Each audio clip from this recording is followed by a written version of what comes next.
সালাতে দোয়া কবুল হয়। সালাতে দোয়া কবুলের 3 জায়গা। একটা হচ্ছে তাকবীরে তাহরিমার পরে আমরা সানা পড়ি না, আমরা তো একটা পড়ি।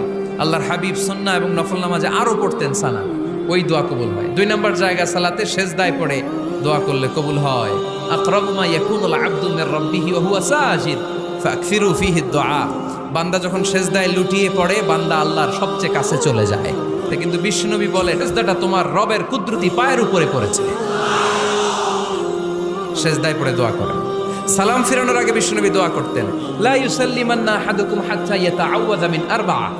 আল্লাহর হাবিব বললেন 4 জিনিস থেকে পানাহ না আছে আমার কোন উম্মত যেন সালাম না ফিরায়। তারা যেন পড়ে আল্লাহুম্মা ইন্নী আউযু বিকা মিন আযাবিল কবর, আউযু বিকা মিন আযাবি জাহান্নাম, আউযু বিকা মিন ফিতনাতিল মাহইয়া ওয়াল মামাত, আউযু বিকা মিন ফিতনাতিল মাসিহিদ দাজ্জাল।